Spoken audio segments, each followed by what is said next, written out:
Welcome back to some new r/malicious compliance stories, where people comply to the letter, but not the spirit of a request. I hope you had a great day. Thanks for all the likes and comments on the last video. And now let's start with the first story. It's called Yogurt Compliance. One summer I worked in my family's deli in Midtown Manhattan. It was a bit of everything. Deliveries during breakfast and lunch, and register duty in the afternoons. While doing deliveries, I got to know a lot of our regulars. Some of them were great tippers. So when they came in for frozen yogurt while I was on the register, I'd give them a little extra. Nothing wild, just a friendly scoop more.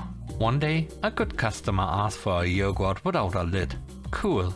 I gave him a nice tall swirl. Then, mid-scoop, he changed his mind.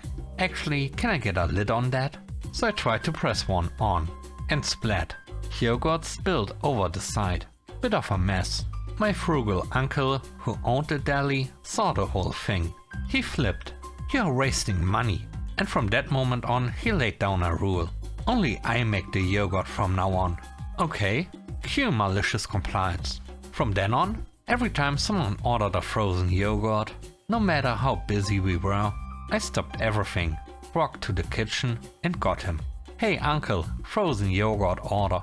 At first he thought I'd get sick of it. By the second week, he was getting sick of it. By week 3, he snapped.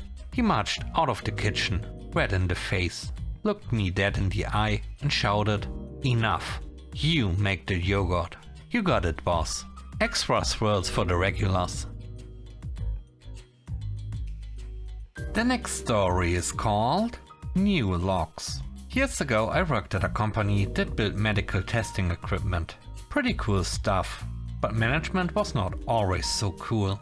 Every 6 months or so they'd come up with some new ridiculous form to fill out.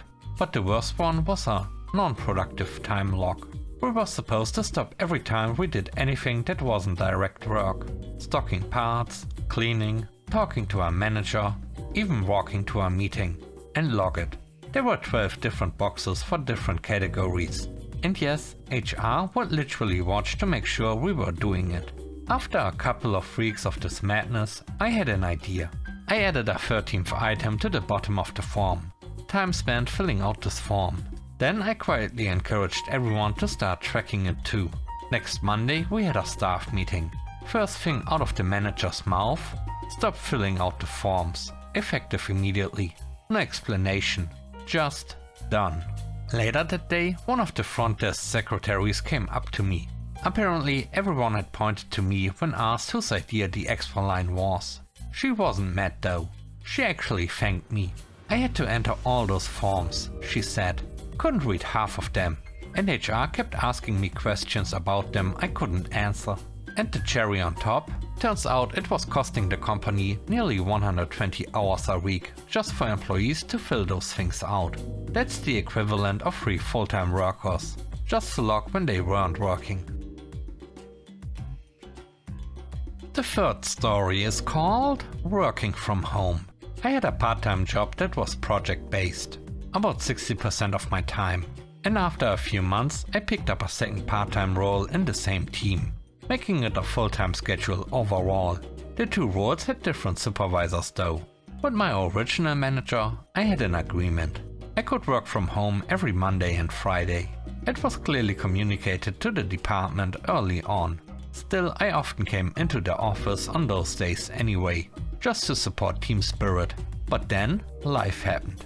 One week I had construction going on at home and needed to swap one of my usual office days for a working from home day. No problem. It was communicated and approved. Or so I thought.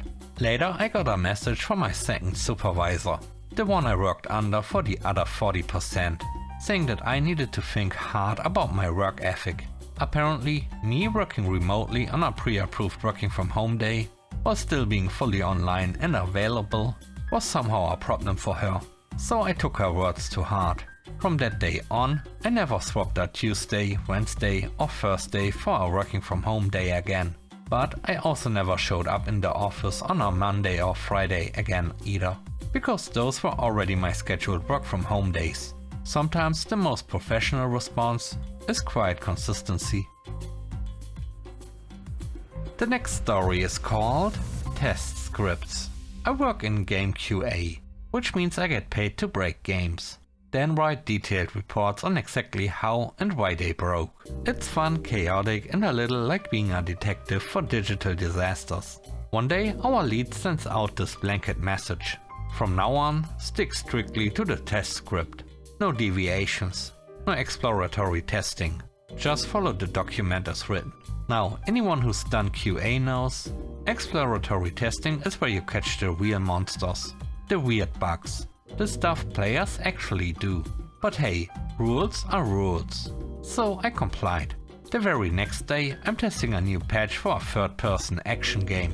The script says, Step 12, jump on the platform and pick up the health pack. So that's exactly what I do. I don't move left, I don't move right, I don't poke at enemies, don't fall off the platform, don't try anything extra. Just jump, grab, done. Later, another tester reports a massive bug. If you pick up that same health pack after triggering a nearby enemy, the game soft locks, meaning it becomes totally unplayable without restarting. It happens to 1 in 5 players. That's serious. A dev asked why I didn't catch it, so I forward the manager's email. No deviations, just follow the document as written. Suddenly we are in a meeting, and wouldn't you know it, the tone shifts. Okay, going forward, exploratory testing is encouraged where appropriate. That's what I thought.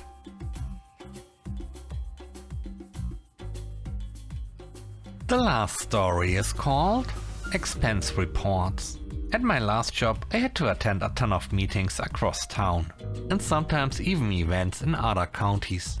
They used to have a pretty reasonable system. You could either take a flat monthly allowance, about $40, or if you traveled a lot, submit mileage expense reports and get reimbursed at the standard IRS rate. I hated doing expense reports, so I usually just took the $40 and let the small trip slide. Even though I probably lost money here and there. It was fine, until a new HR manager showed up.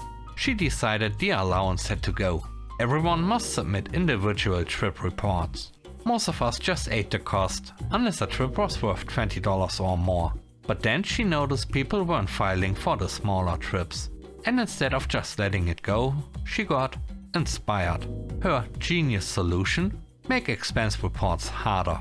She required Google Maps printouts, one for the trip to the location and a separate one for the trip back. She also demanded we add extra documentation for each leg of the trip. This meant she had to hire another clerk just to process the paperwork. But hey, she was saving the company money, right? I went straight to MapQuest, an old site with 5 to 6 pages of printable directions and ads. And I didn't just print the one map, I printed every single page, including ads for fast food, hotels, gas stations, the whole thing, for even the shortest trips, like a 3-mile round trip to our satellite office. I printed it all, 10 to 15 pages per trip. I saved templates for all my regular routes to save time. Suddenly I was submitting tiny expense reports constantly, $3 here, $5 there. But now I was getting about $60 a month in reimbursements. And they had to bring in another part-timer to sort through the paper flood. Before I left the company, I shared my MapQuest library with the entire sales team. Everyone joined in. Paper everywhere. HR lady still there. Still killing morale and costing the company way more than $40 a month. But at least I made her life just a little more complicated.